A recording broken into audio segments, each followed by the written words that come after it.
Blood. The metallic taste filled my mouth as I scrambled through the underbrush, branches whipping against my face in the darkness. The full moon hung overhead like a cruel spotlight, illuminating just enough of the forest path to keep me moving, but not enough to see what was stalking me. My name is Jackson Mitchell, though that hardly matters now.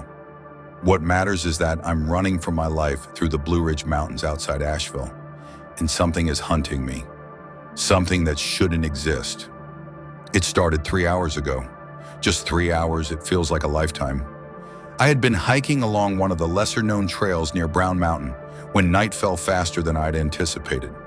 I'm 33 years old and should have known better than to be caught unprepared in these mountains after dark, but I'd been distracted. The divorce papers had been finalized that morning, and I needed to clear my head. The first howl echoed through the valley just as I realized I was lost. It wasn't like the familiar cry of coyotes or wolves that sometimes roam these parts. This was deeper, more guttural, almost human in its anguish, yet bestial in its power. I froze, my breath creating small clouds in the suddenly frigid air. That's when I saw the first set of eyes reflecting the moonlight from between the trees, amber, intelligent, and fixed directly on me. "Hello," I called out, my voice embarrassingly weak. "Is someone there?" The rustling stopped. Complete silence fell over the forest. No crickets, no night birds, nothing. Just the sound of my own ragged breathing and the pounding of my heart. Then it happened. Something massive burst from the tree line, moving faster than anything that size should be able to move. I caught only glimpses: gray-black fur, powerful limbs, a silhouette that walked on two legs but was distinctly not human. I ran. What else could I do? I ran until my lungs burned and my legs trembled, diving deeper into unfamiliar territory, hoping to lose whatever was pursuing me. But the creature seemed to anticipate my every move, herding me like prey. Now I'm crouched behind a fallen oak, trying to silence my breathing, the taste of blood in my mouth from where I bit my cheek during a desperate slide down a ravine. My phone is dead, my flashlight lost somewhere in the undergrowth, and that thing is still out there. The snap of a twig to my left sends me bolting again. I don't even look back. I can hear it now. Heavy breathing, the soft pad of massive paws on forest floor, occasionally interspersed with the sound of bipedal footsteps. It's toying with me, playing with its food. I stumble into a clearing and realize my mistake immediately. The full moon bathes the open space in silver light, leaving me exposed. On the far side stands an abandoned cabin, its windows dark, door hanging ajar on rusted hinges. Shelter, my only chance. I sprint across the clearing, feeling more vulnerable with each step. The cabin door creaks as I throw my weight against it, nearly falling inside. The interior smells of decay and something else, something wild and musky. My hands fumble in the darkness, searching for anything to barricade the entrance. That's when I notice the claw marks, deep gouges in the wooden walls, splinters hanging like jagged teeth. Some are old, weathered by time. Others look frighteningly fresh. Oh God, I've run straight into its den. A low growl outside confirms my worst fear. I back away from the door, deeper into the cabin, my hand closing around something solid, a rusted fire poker leaning against a collapsed stone fireplace. A pathetic weapon against what waits outside, but it's all I have. The door explodes inward with such force that splinters shower across the room. And there it stands, a nightmare given flesh. In the silver moonlight streaming through the broken windows, I can see it clearly for the first time. 7 feet tall at least, with the general shape of a man but covered in thick, matted fur. Its legs bent backward at the knee like a wolf's, ending in massive pawed feet with claws that dig into the wooden floor. But it's the face that stops my heart, a grotesque mixture of human and wolf, with an elongated snout filled with yellowed fangs, yet with eyes that are terrifyingly intelligent. Human eyes in a monster's face. It tilts its head, studying me with an almost curious expression, before throwing back its head in a howl that rattles the remaining windows. The message is clear. There will be no escape. "What do you want?" I scream, brandishing the fire poker with trembling hands. The creature drops to all fours, its massive shoulders bunching as it prepares to lunge. But then it does something I don't expect. It speaks. "Your fear," it growls, the words distorted through inhuman vocal cords. It makes the meat sweeter. I wake with a start, my body drenched in cold sweat. The nightmare had been so vivid. The werewolf, the chase through the forest, the cabin. My hands automatically check my body for injuries, finding none. Just a dream. A terrible, vivid dream brought on by too many horror movies and the stress of my divorce. Relief washes over me as I fumble for my phone on the nightstand of my rented cabin. The screen reads 3:17 a.m. Still dark outside, but the nightmare is over. I swing my legs over the side of the bed, intending to get a glass of water to calm my nerves. That's when I notice it. Mud and pine needles caked to my bare feet. My jeans, which I don't remember putting on before bed, are torn and stained with something dark that looks horribly like blood. A scratching sound at the window freezes me in place. Slowly, reluctantly, I turn toward the sound. Amber eyes peer in at me from the darkness, and a massive silhouette blocks the moonlight. It wasn't a dream. My feet are moving before my brain can process what's happening. I lunge for the bedroom door, slamming it shut behind me, knowing it won't hold for more than seconds. The rental cabin's main room is dark, lit only by the embers of the fire I'd built earlier in the evening.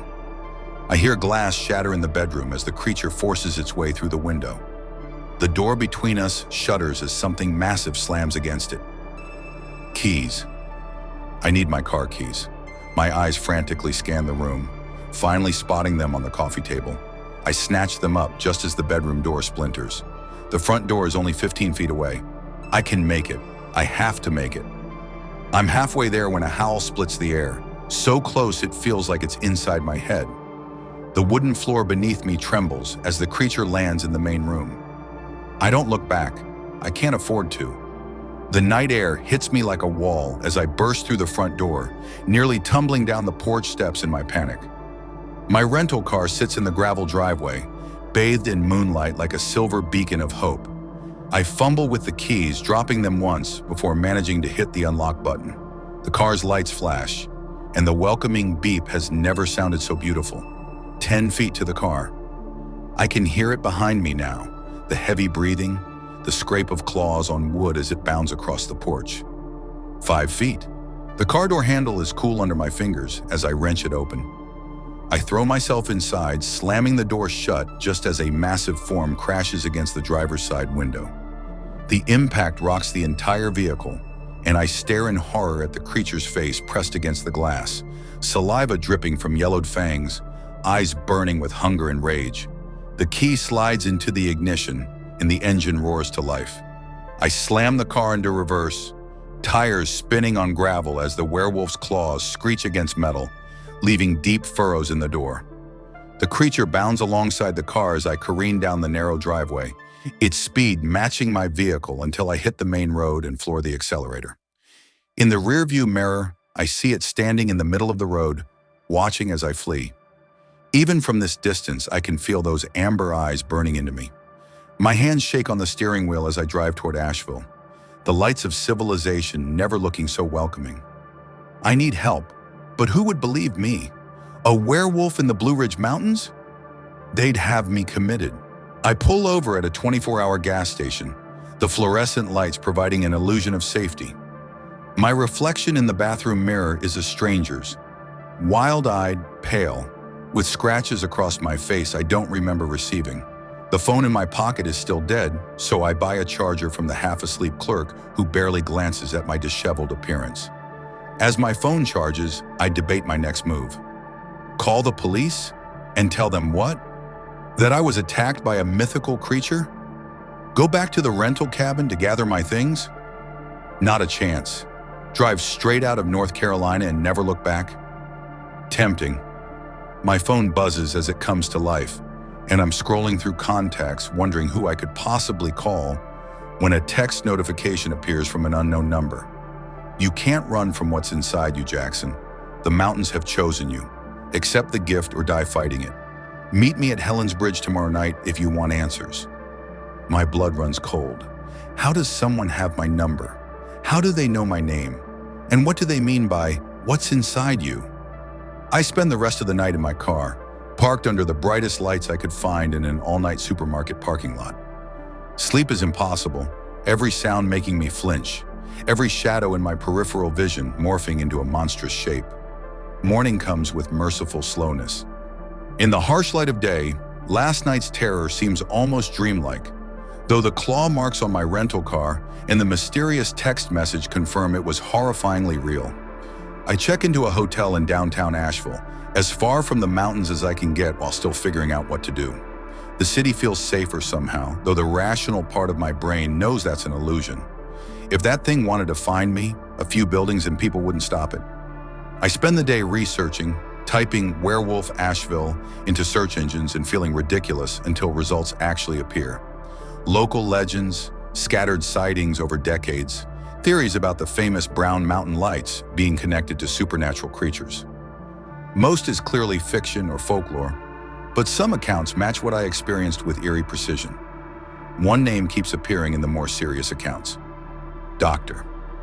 Eleanor Blackwood, a local anthropologist who spent years documenting unusual phenomena in the Blue Ridge Mountains. Finding her office at the university is easy. Getting her to take me seriously proves harder. "Another werewolf enthusiast?" she says when I finally manage to get an appointment. Her office is cluttered with books, maps, and strange artifacts. "Tourist season brings you folks out in droves." "I'm not a tourist or an enthusiast," I insist, showing her the photo I took of the claw marks on my car. "This happened last night. Something chased me." Her demeanor changes instantly, eyes narrowing as she examines my phone. "Where exactly was your cabin located?" I show her on a map and she nods grimly. "The Shadow Vale region. There have been incidents there dating back to the Cherokee. They called it the valley where skinwalkers dance." She pulls an old book from a shelf, flipping to a marked page. "Every full moon, like clockwork." "But werewolves aren't real," I say, hearing the desperation in my voice. Dr. Blackwood gives me a look that chills me to the bone. "Then what chased you last night, Mr. Mitchell? What sent you this message?" She points to the text on my phone. "And do you know what Helen's Bridge is?" I shake my head. A local landmark with a tragic history. A mother named Helen supposedly hanged herself there after her daughter died in a fire. Her ghost is said to appear to visitors, but in older records, it has another name: the Crossroads of Transformation. She leans forward. "Whatever sent you this message wants to meet at a place associated with both death and change. I wouldn't go alone." "Would you come with me?" I ask. She laughs humorlessly. "I document legends, Mr. Mitchell. I don't chase monsters in the dark." She scribbles something on a piece of paper. "But this man might help you. He claims to be a hunter of unusual prey." The paper contains a name, Garrett Wolf, and an address on the outskirts of town. The irony of the name doesn't escape me. Night is falling by the time I find the place. A small hunting supply store with an apartment above it. The man who answers my knock is in his 60s, weathered and lean, with penetrating gray eyes that seem to look straight through me. "Dr. Blackwood sent you?" he asks, then nods toward the claw marks visible on my car. "Brought trouble with you, I see. Come in." His apartment is sparse but functional, the walls decorated with weapons of various types. Conventional hunting rifles alongside more exotic items I can't identify. He listens without interrupting as I tell him everything, from the chase through the forest to the text message. "Helen's Bridge," he mutters when I finish. "Bold move on their part. That's Lycaon Pack territory." Lycaon Pack. My head is spinning. "You mean there are more of them?" "More than you'd want to know about," Garrett confirms, checking the action on a handgun before sliding it into a holster. "Been hunting them for 30 years, ever since they took my brother. Never caught the alpha, though. Clever bastard." "Why would they contact me? What did that message mean about what's inside me?" Garrett studies me for a long moment. "Were you injured during the attack? Any bites or deep scratches?" "No," I say, then hesitate. "At least, I don't think so. I woke up with blood on me, but I thought it was from falling during the chase." "Take off your shirt," he orders. When I hesitate, he adds, "Now." I comply, and he circles me slowly, examining my skin. His sharp intake of breath when he reaches my back tells me he's found something. "What is it?" I ask, trying to look over my shoulder. "Claw marks.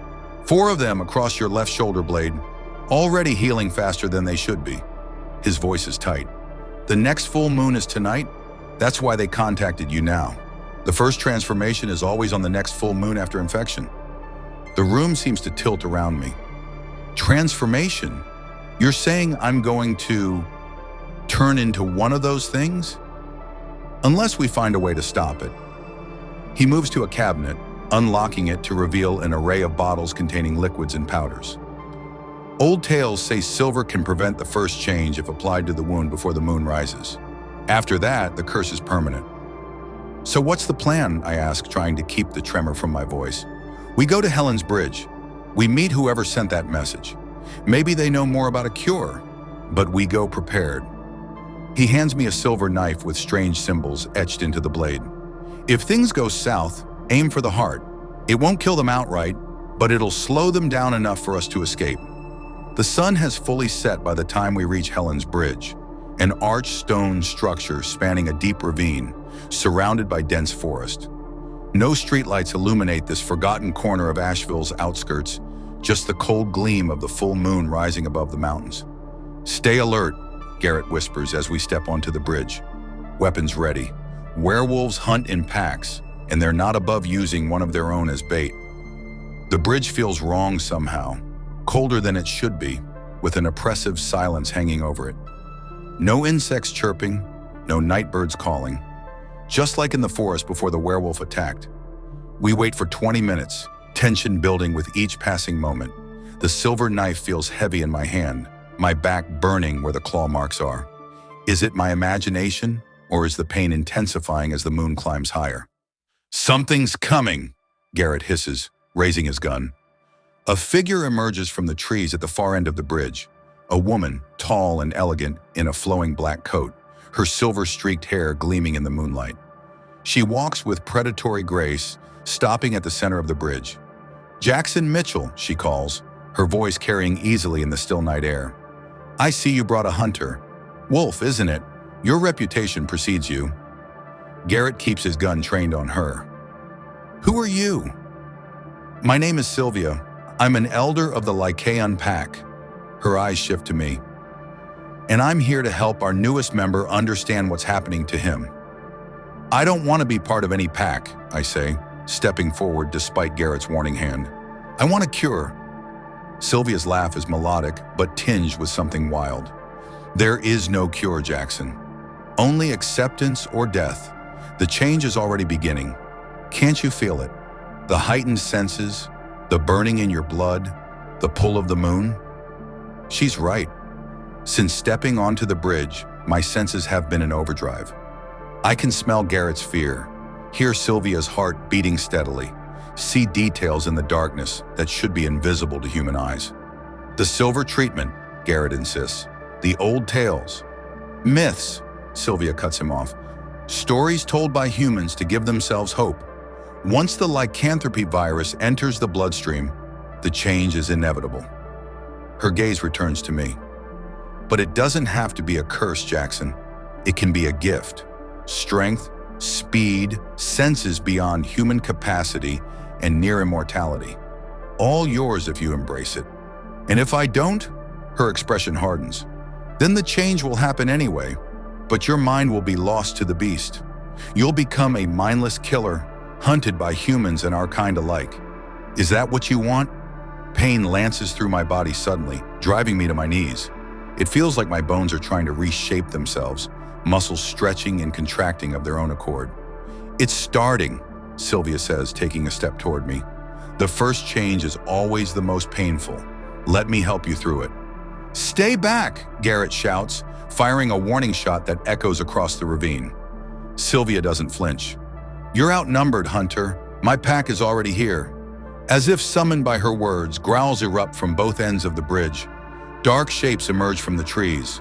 4, 5, 6 werewolves, some fully transformed like the creature that chased me, others in partial transformation, caught between human and beast. Garrett swears under his breath, backing toward me. Whatever happens, don't let them take you alive, he whispers.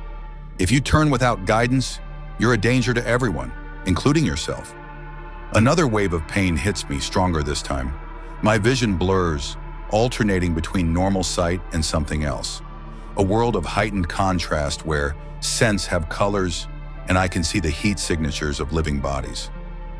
Last chance, Jackson, Sylvia calls as the pack closes in. Come willingly, and we'll teach you to control the beast. Fight, and we'll still take you. But there will be casualties. Her gaze flicks meaningfully to Garrett. The hunter is brave but foolish. One man against a pack of werewolves? It would be a slaughter. Go, I tell him through gritted teeth. This is my fight. Like hell it is, Garrett replies, pulling something from his jacket. A small metal cylinder that he twists open. Cover your eyes. I barely have time to comply before a flash of blinding light erupts, accompanied by a high-pitched noise that sends the approaching werewolves reeling back, howling in pain. Their senses, even more acute than my developing ones, make them vulnerable to the overload. Garrett hauls me to my feet, half dragging me toward his truck parked at the end of the bridge. Behind us, Sylvia recovers faster than her pack, her partially transformed face a mask of fury as she bounds after us on all fours. We reach the truck just as she lunges. Garrett spins, firing 3 rapid shots that catch her in the chest. Silver bullets, I realize, as she stumbles back with a shriek of pain and rage. Not enough to kill her, but enough to slow her down. The truck roars to life, tires spinning on gravel as we accelerate away from the bridge. In the rearview mirror, I see the pack gathered around their fallen elder, their howls of vengeance following us into the night. That won't hold them for long, Garrett says grimly. Silver wounds heal slower, but they heal. We need somewhere secure before your change progresses further. My skin feels too tight, itching from within as something tries to claw its way out. Where are we going?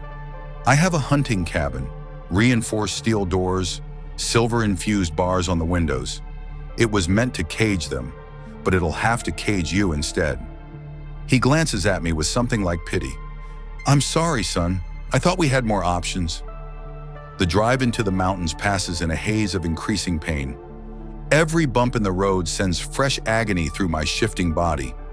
By the time we reach the isolated cabin, I can barely walk, leaning heavily on Garrett as he guides me inside. The interior is sparse: a cot, a table with a radio, some basic supplies, and a heavy metal door leading to what looks like a cell. That's where you'll spend the night, Garrett explains, helping me to the cot. Once the change is complete, you won't be yourself anymore. Not this first time. The beast will be in control. And after tonight, I manage to ask? He hesitates. If you survive, we'll figure that out. Some learn to control it eventually. Others don't. The pain intensifies suddenly, dropping me to the floor. I can feel my bones cracking, reforming. My jaw elongates, teeth pushing through gums as they sharpen and extend. The scream that tears from my throat transitions into something more animal than human. It's time, Garrett says, backing toward the cell door. Inside, quickly. I stagger to my feet, lurching toward the cell, but another spasm hits me halfway there. My consciousness flickers like a dying light bulb as the beast rises within me, hungry for control. Through a red haze, I see Garrett raising his gun, an expression grim but resolved. He won't let a newborn werewolf roam free, even if it means killing me. With my last moment of human clarity, I hurl myself into the cell, collapsing on the cold concrete floor as Garrett slams the door shut, the lock engaging with a final sounding clank.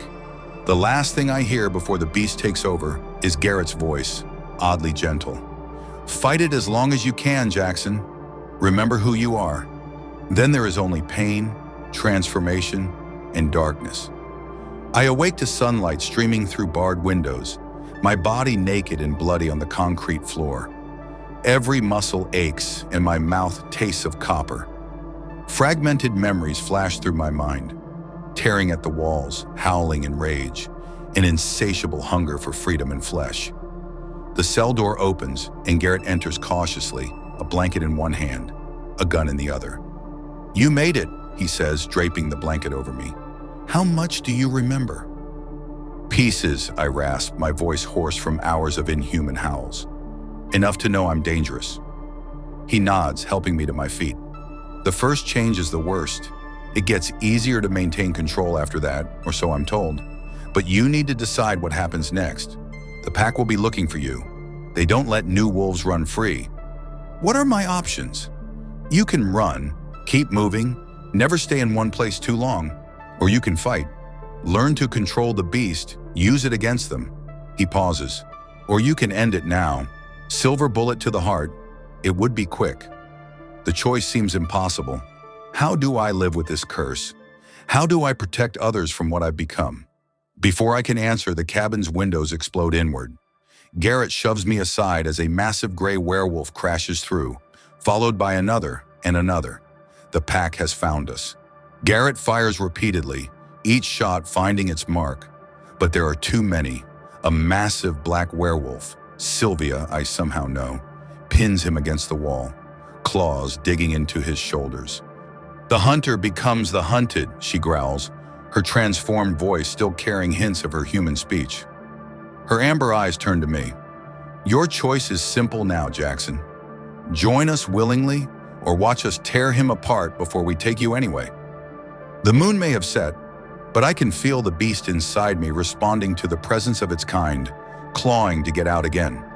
The change shouldn't be possible in daylight, yet I feel it beginning, a slower, more controlled transformation than the night before. Don't do it, Garrett gasps as Sylvia's claws dig deeper. Better to die human than live as a monster. But is it really living as a monster if I retain control? If I can use this curse to fight back?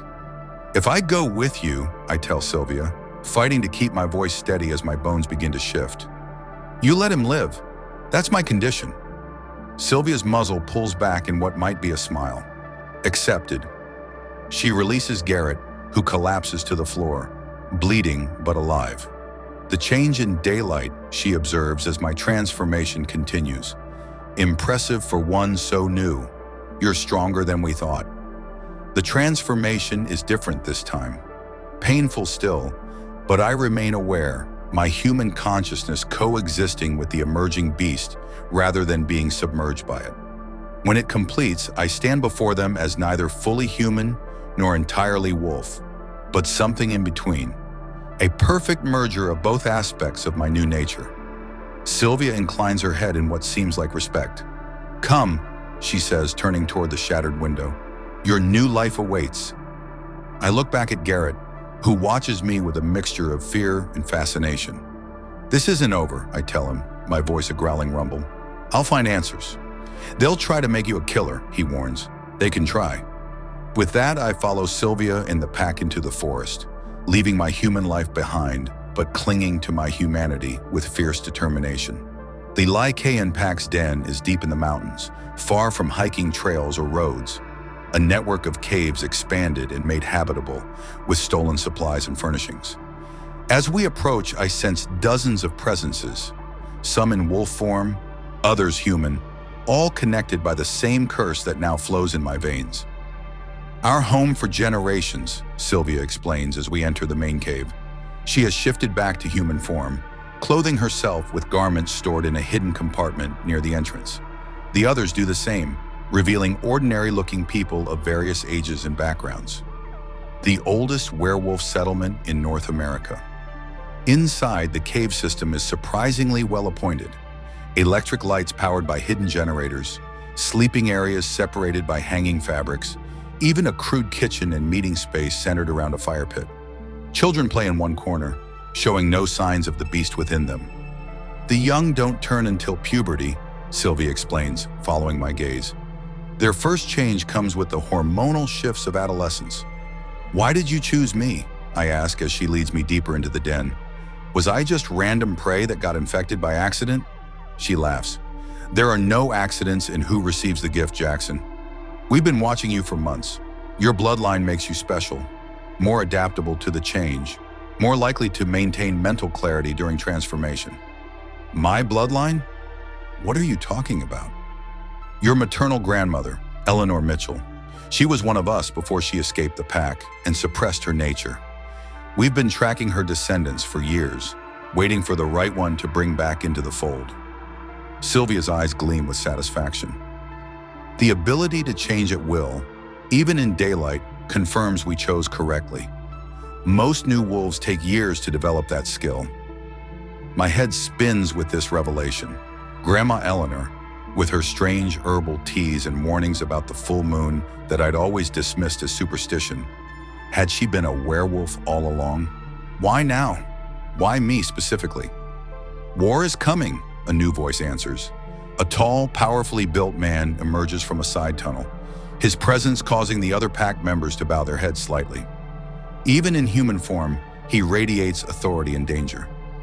A war for the future of our kind. Jackson, this is Marcus, Sylvia says with deference. Our alpha. Marcus circles me slowly, nostrils flaring as he scents me. You don't yet understand what's happening in these mountains, new blood. Humans are encroaching further into our territory each year.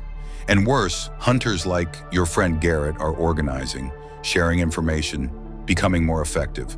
Our numbers have dwindled from hundreds to dozens. So you're recruiting, I conclude, building your army. Reclaiming our legacy, he corrects.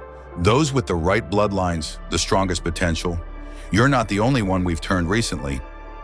He gestures to a group of younger werewolves watching us cautiously. But you may be the most promising. One of them steps forward, a woman around my age with fierce eyes and a jagged scar across her neck. Don't trust them, she says bluntly. They'll promise control, purpose, family. What they want is obedience. Silence, Raven, Marcus growls, his eyes flashing amber momentarily. Or what? She challenges. You'll kill me like you killed the others who questioned you. Tell him about the missing pack members, Marcus, the ones who wouldn't follow your reclamation plan. Tension thickens the air as pack members take subtle stances, some moving closer to Marcus, others to Raven. A schism in the ranks, I realize, and I've walked right into the middle of it. Take him to the preparation chamber, Marcus orders, ignoring Raven's accusation. He begins training tonight. 2 werewolves flank me, guiding me away from the confrontation and down another tunnel. As we leave, Raven calls after me. Find me when they're not watching. Learn the truth before you choose a side. The preparation chamber turns out to be little more than a small cave with a sleeping pallet and a basin of water. My guards leave me with instructions to rest before moonrise, when my real training will begin. Left alone, I examine my new prison, searching for weaknesses or escape routes. There are none. The only exit is the tunnel we entered through, likely guarded on the other side. I'm trapped, at least for now. As I sit on the pallet, trying to process everything that's happened, I become aware of a presence nearby. My enhanced senses detect someone breathing quietly in the shadows of a small alcove I hadn't noticed. Who's there? I demand, rising to my feet, feeling the beast within me stirring in response to potential threat. A friend, if you want one, comes a whispered response. A young man emerges from the alcove, barely more than a teenager. I'm Tyler. Raven sent me through the connecting tunnel. He points to a narrow gap in the rock I had mistaken for a shadow. We don't have much time before they check on you. What's going on here? What's this war Marcus mentioned? Tyler glances nervously toward the main entrance.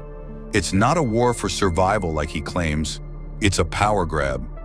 Marcus wants to expand pack territory, start attacking towns, create more werewolves under his control.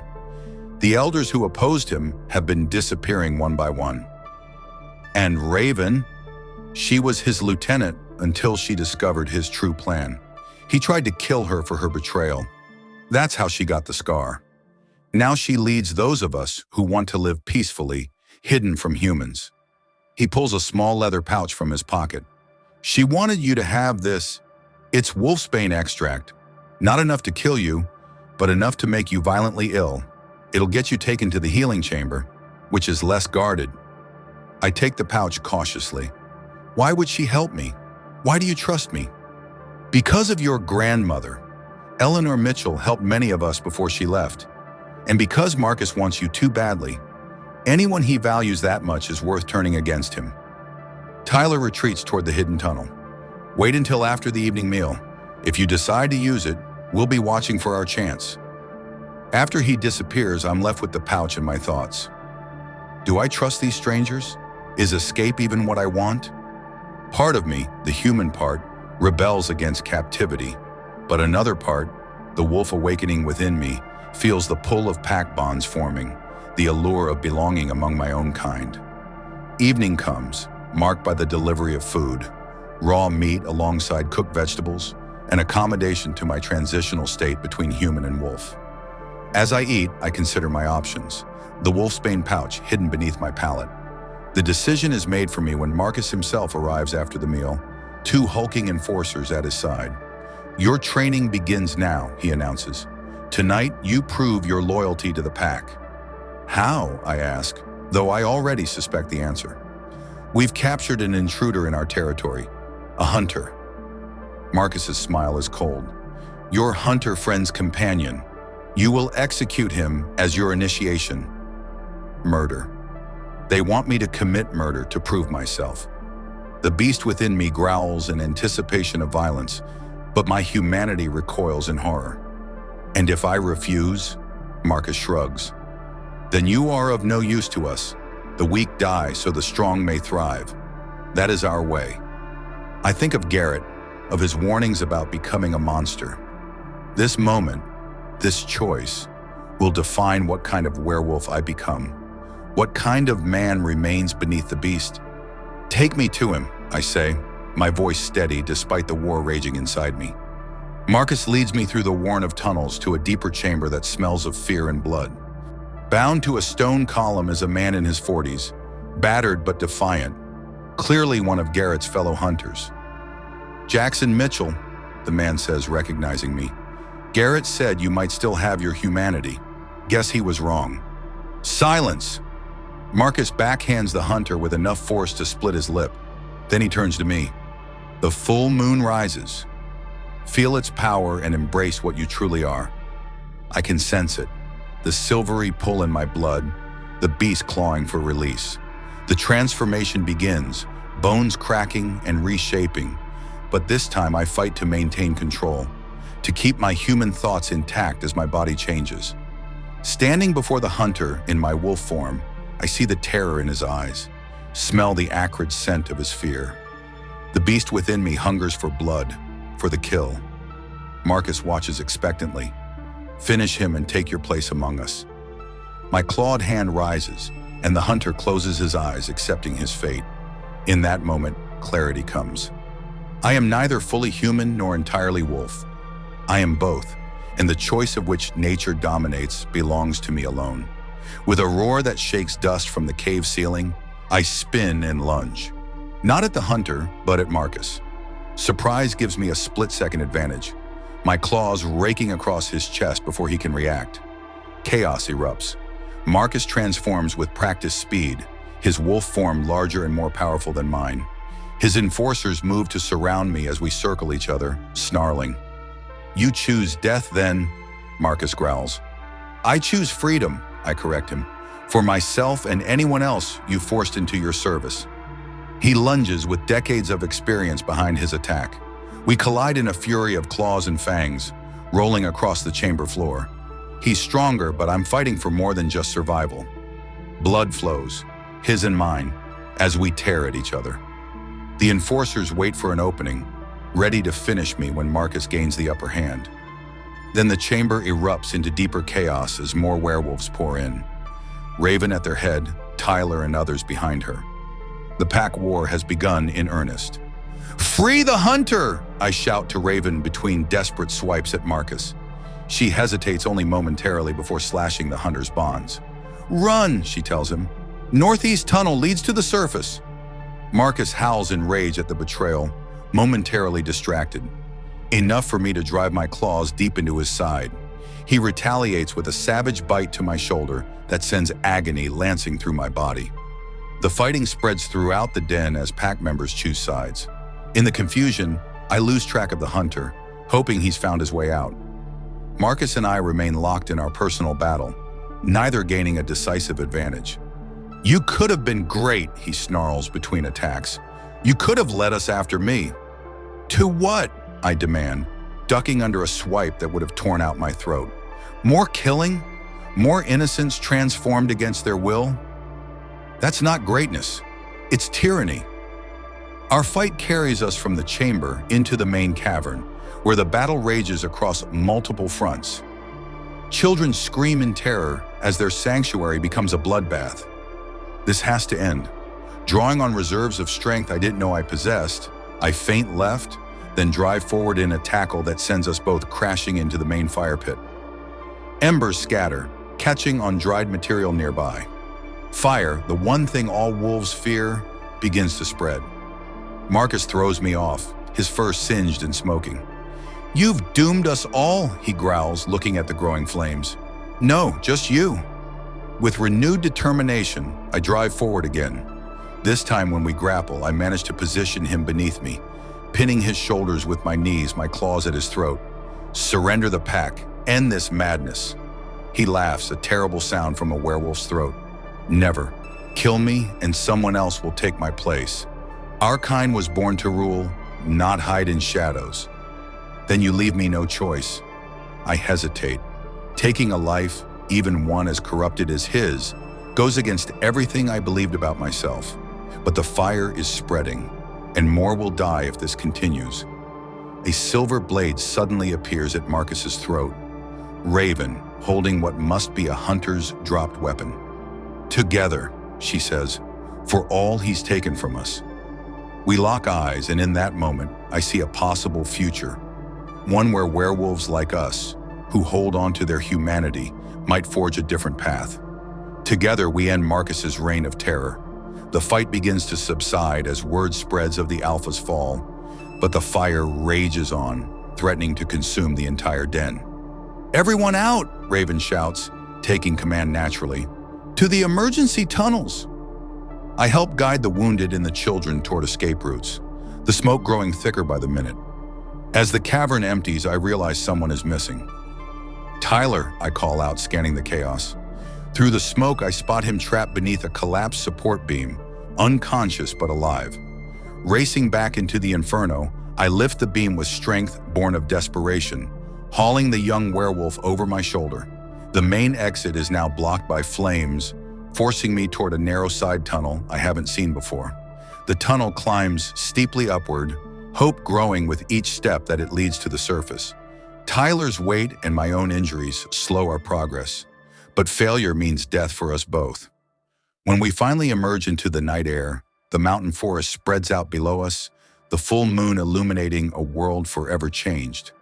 I collapse on the ground, Tyler beside me, both of us gasping for clean air. Shapes move through the trees, other survivors from the den finding each other. Among them, I spot Raven, organizing the scattered pack members with calm authority. Hands suddenly seize me from behind.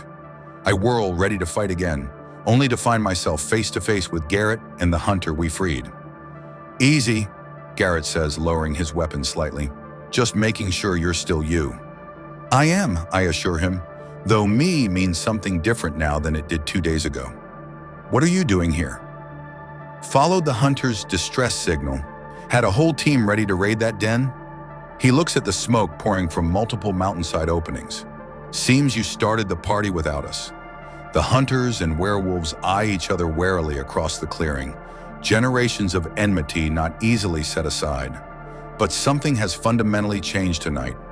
The old leadership is gone, and with it, perhaps the old ways as well. Raven approaches cautiously, still in wolf form, but with her hands empty, a clear gesture of peace. "The children need medical attention," she says. "Some are too young to heal quickly." Garrett hesitates, decades of conditioning warring with basic humanity. "We have supplies in our vehicles," he finally says. "No promises beyond that." It's a small beginning, but even small beginnings matter. Dawn breaks over the Blue Ridge Mountains, finding a strange gathering in a remote clearing. Wounded werewolves being treated by cautious hunters, children of both species eyeing each other with curiosity rather than fear, former enemies sharing information about threats greater than each other. I sit apart, watching as the first tendrils of understanding take root. Raven joins me, her wounds already healing, her eyes on the same improbable scene. "What happens now?" I ask. "We rebuild," she says simply.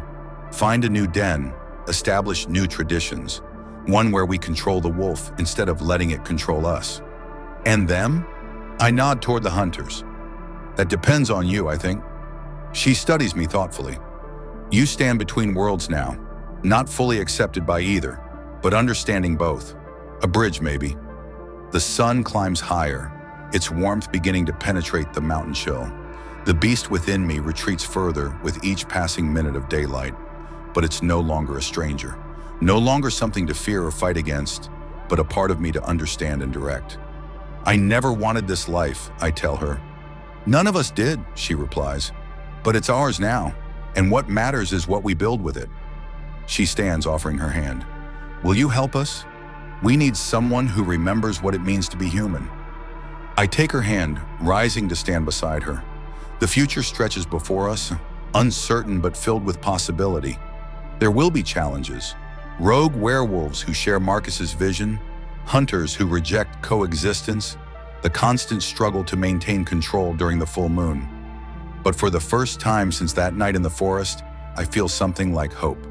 One condition, I say, we find others like us, werewolves trying to maintain their humanity, hiding in fear. We offer them sanctuary. Agreed, Raven says without hesitation. We'll start with your grandmother's lineage. If she managed to suppress her nature and live among humans, that knowledge could help many of us. Garrett approaches, his expression guarded, but no longer openly hostile. We need to move soon. Forest Service will investigate the smoke. Where will you go? I ask Raven. There's another system of caves near Black Mountain, smaller but defensible. She glances at Garrett. And far from human settlements. The hunter nods stiffly. I'll make sure my people know it's off limits, provided there are no incidents. As the impromptu camp begins to disperse, I find myself at another crossroads. Return to human society and try to manage my condition in secret, or embrace this new community where I don't have to hide. In the end, the choice is easier than I expected. My old life ended the moment claws tore across my back in a moonlit forest. What matters now is building something meaningful from what remains. I help the wounded werewolves travel to their new sanctuary, learning their stories along the way. Some born into the pack, others turned as I was, all searching for balance between human and wolf. With each tale, my resolve strengthens. This is where I'm meant to be. The new den lacks the established comfort of the old, but within days it begins to feel like home.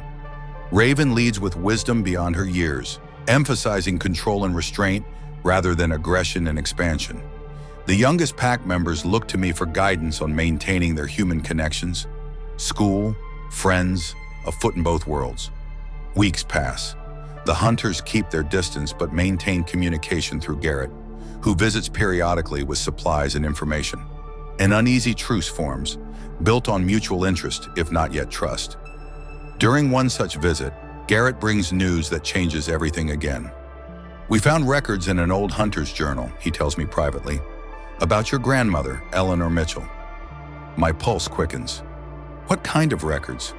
She didn't just suppress her lycanthropy, she developed a treatment. Not a cure exactly, but something that allowed her to skip transformations during full moons. He hands me a weathered leather journal. It's all in here. Herbs, rituals, the science she understood about the condition. Hope surges through the pack as I share this discovery. A way to control transformations would mean freedom from monthly fear, the ability to live more normal lives. Under Raven's leadership, we establish a new purpose, researching Eleanor's methods, improving them with modern knowledge, and offering this treatment to any werewolf who wants it. Not everyone does. Some, particularly those born as werewolves, see their nature as a gift rather than a curse. Others, like me, value control above all else, the choice of when to change, rather than being forced by the lunar cycle.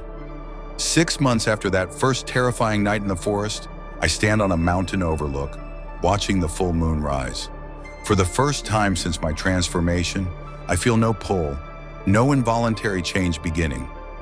Eleanor's treatment, refined by our research, flows through my veins, granting me choice. Beside me stands Raven, who has become more than a pack leader to me. Together, we've created something unprecedented. A community where humans and werewolves cautiously coexist, where being a werewolf means responsibility rather than bloodlust. What are you thinking? she asks, her hand finding mine in the darkness. That some curses, handled correctly, can become blessings? I turn to face her, the moonlight illuminating the peace in her eyes. We've made something good here. We've only begun, she replies. There are others out there, scared, alone, fighting their nature. They need what we've built. She's right, our work has just started.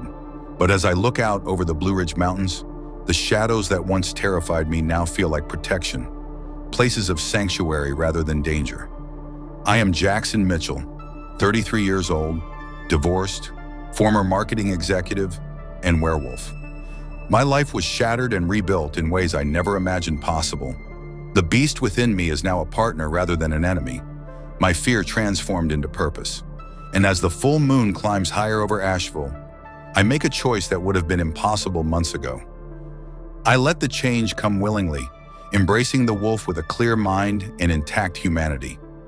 Raven shifts beside me, and together we race into the forest, not as monsters fleeing from humanity, but as guardians of a fragile peace between two worlds. The howls that rise from our throats are not sounds of hunger or rage, but of joy and freedom. The werewolf of Asheville is no longer trapped in shadows. He runs alongside them, shaping them into something new.